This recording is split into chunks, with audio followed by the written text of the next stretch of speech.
अब यहाँ मैं क्लियर कर दे रहा हूँ कि यह मैंने पहले लिख दिया है, अब क्लियर कर रहा हूँ।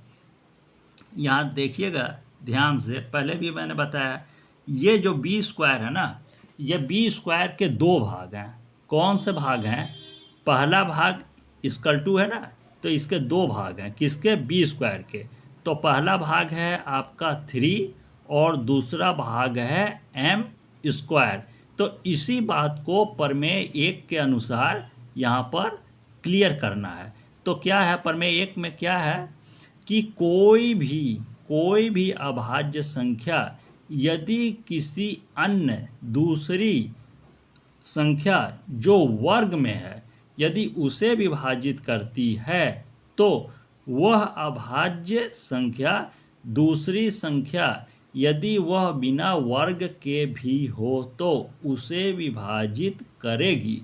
बस इसी बात को आप अपने शब्दों में, आसान शब्दों में करके लिख देंगे कि यहाँ पर लिख दिया है कि चूंकि 3b स्क्वायर को विभाजित करता है इसलिए 3b को भी विभाजित करेगा। और इसमें कौन सा नियम होता है? प्रमेय 1। इसमें नियम होता है प्रमेय 1 से। बस यहाँ अब क्या है कि इन दोनों, यहाँ पर जब समीकरण 1 और 2 के बारे में जो भी है बस उसी बात को आगे लिख देना है कि समीकरण 1 और 2, समीकरण 1 और 2 से क्या स्पष्ट है, बस इसी बात को लिख देना है। तो यहाँ पहले मैं लिख दे रहा हूँ, फिर आपको क्लियर कर दे रहा हूँ। इसको यहाँ इस तरह से ब्रैकेट में लिख देंगे कि अपने शब्दों में लिख देंगे कि समीकरण, पहले मैं लिख दे रहा हूँ फिर समझा दे रहा हूँ। समीकरण 1 और 2 से स्पष्ट है कि ए और बी का उभयनिष्ठ गुणनखंड 3 है। आगे और क्लियर थोड़ा कर देंगे, लेकिन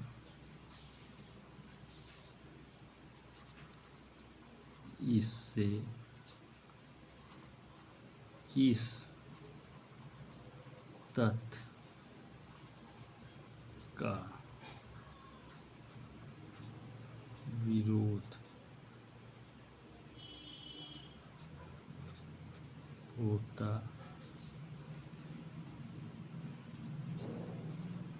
है। क्या है कि ए और बी का एक के अतिरिक्त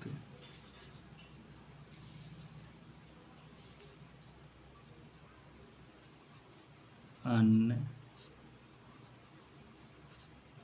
कोई उभयनिष्ठ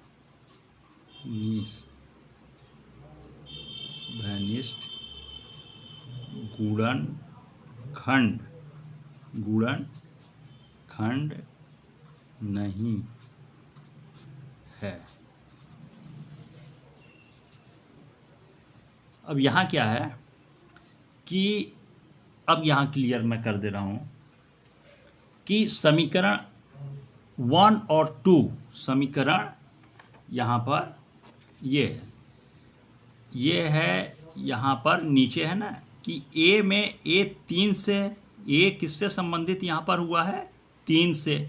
और बी को भी देख लेते हैं कि बी किससे संबंधित है? ये जो बी है ये बी भी 3 से संबंधित है। बस इसी बात को लिख देना है, और कुछ है नहीं इस प्रश्न में। और कुछ तो क्लियर है, इसके अलावा और कुछ क्लियर नहीं है। बस इसी बात को आप अपने शब्दों में लिख देंगे।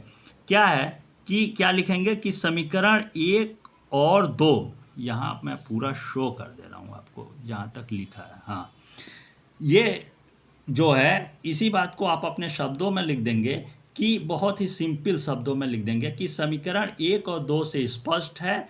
क्या स्पष्ट है कि ए और बी का उभयनिष्ठ गुणनखंड 3 आया है ना, ए और बी दोनों संबंधित किससे हैं, 3 से संबंधित है। बस इसी को लिख देंगे कि समीकरण 1 और 2 से स्पष्ट है कि ए और बी का उभयनिष्ठ गुणनखंड 3 है।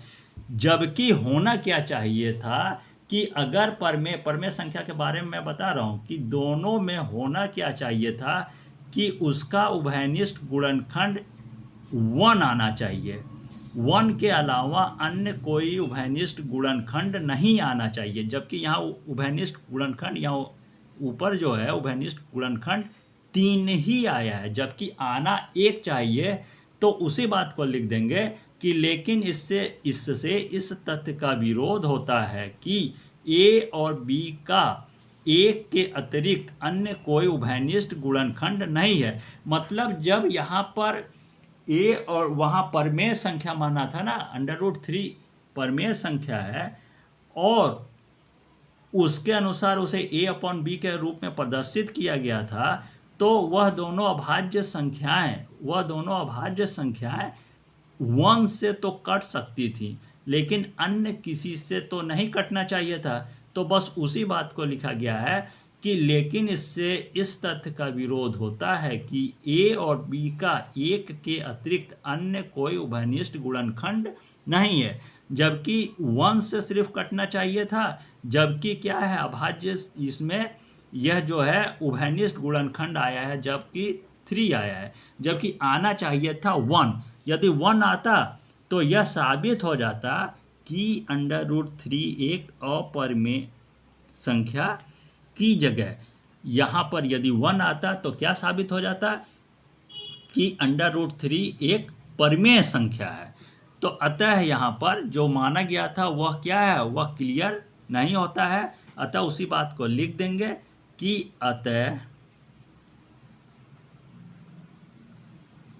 हमारी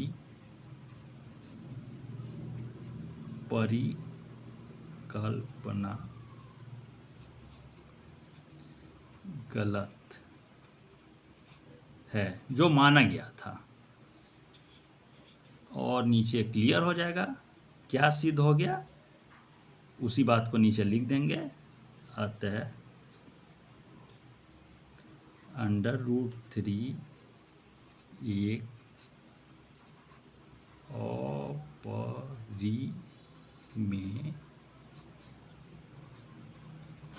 संख्या है।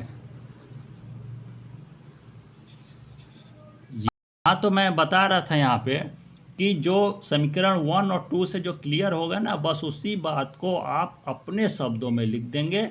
और क्या लिखेंगे यहाँ मैं क्लियर कर दे रहा हूँ कि लिख देंगे कि बहुत ही सिंपल शब्दों में आप लिख देंगे कि समीकरण 1 और 2 से स्पष्ट है। क्या स्पष्ट है कि ए और बी का उभयनिष्ठ गुणनखंड 3 है। 3 आया है ना, ए भी 3 से संबंधित है, बी भी 3 से संबंधित है, और जबकि आना चाहिए था सिर्फ 1। तो उस बात को लिख देंगे कि लेकिन इससे इस तथ्य का विरोध होता है कि ए और बी का 1 के अतिरिक्त अन्य कोई उभयनिष्ठ गुणनखंड नहीं है। मतलब 1 आना चाहिए और आया है 3।